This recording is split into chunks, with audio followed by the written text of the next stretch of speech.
Hello and welcome to week 2 of SOCH 203, Child and Society. I'm going to do another video back by popular demand. Let me know too if you want more or less information in these videos that I do. Remember, I'm doing this video to give you sort of an overview of the week, and they'll be posted by the start of our class, which is Wednesday. Tomorrow. Today is Tuesday. So hopefully everyone's having a great day Tuesday. I don't know when you'll view this. My day was great. I started off with going to yoga class, which was wonderful, and then lunch with a friend. So I feel like in between every other minute working, I've had a nice day. And a little bit of it was outside. So anyway, let's get to it. This will be a little bit shorter than the first overview. I don't have as much to go over, I think. But today is sort of an important week, or this week is an important week, because there's nothing official graded this week, but it doesn't mean that you don't attend, let's see if I can do this, attend classes, and participate and read and keep up with the work in this class. So the focus today is on the history of the week, is the history of childhood. And what this is about is how have scholars tried to understand children throughout time. And you'll be reading about that in the lecture. So the lecture presents the kind of a central debate between two scholars and kind of where things went from there.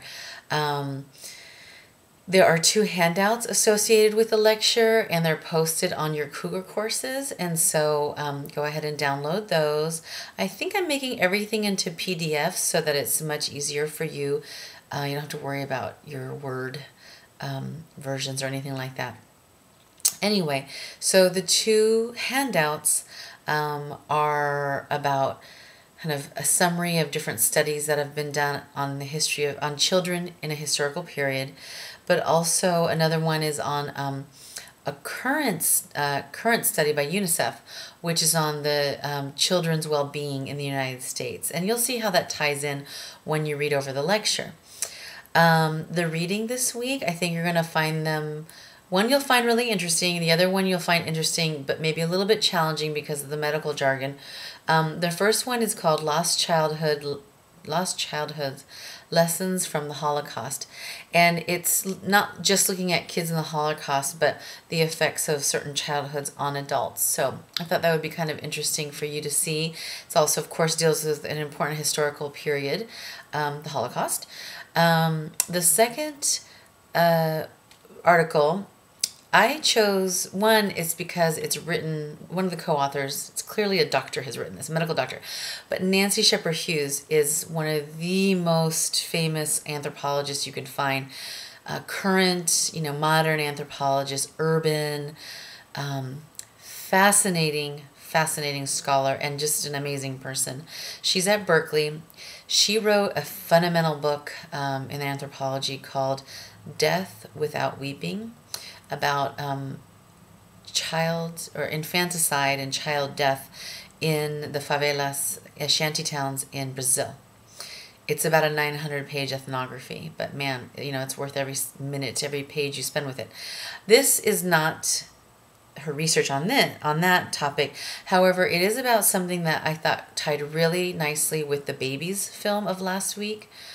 And remember, the handout of this week about child well-being is on developing nations. So Japan is on there, USA is on there. But I think you can make some interesting links for what you saw and some of the discussions I've seen on the Reflection Forum for just how babies experience, their childhood in different countries. So the second reading, back to that, is the neonatal jaundice issue and how it's been historically constructed as a social problem and the interventions that it causes. Now, I'll post a picture of what it looks like to be under these lights, because I love this article, not only because I love Nancy Shepard Hughes, but because for the first time, when my last daughter was born, my only daughter, she's around 1 now. When she was born, she was diagnosed with jaundice, and she had to stay in the hospital by herself. And for the parents, it was very traumatic. So I found it fascinating to read about the history, and again, the babies. This class is about childhood, but we all started off as babies, right? Unless you're Mork from Ork. Anyone understand that reference? Mork. Anyway, never mind if you don't. Okay, so those are our 2 readings. Now, where will you get tested on them? The lecture, the readings, the handouts, and also some internet web resources. I think I've posted 3 of them, and definitely click through there. Well, you're not exactly going to get tested on here. I mean, we have a final exam, I'm pretty sure. Double check on the syllabus. But really, where this is going to come into play is your paper A. So don't forget about your paper A.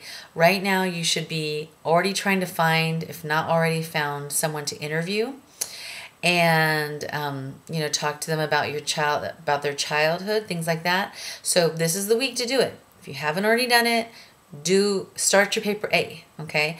And all this material, the web resources, the handouts, the lecture, and the readings, they'll all contribute some way, hopefully, to making your paper as sociological as possible.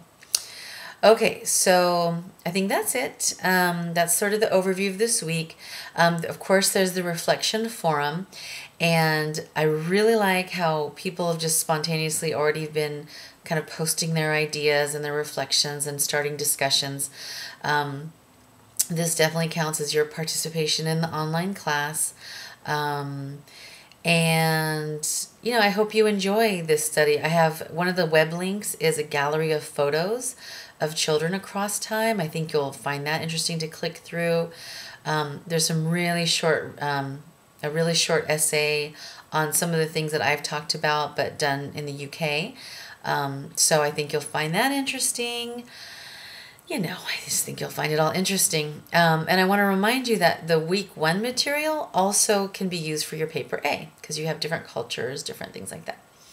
Okay, so I think that's it for now. This video is ending up being about just under 8 minutes. Please give me feedback on what else could be helpful for your learning. And I will see you online, and hope you have a great week. Just keep up on the class, and everyone seems to be off to a great start. So we will see you soon. Bye-bye.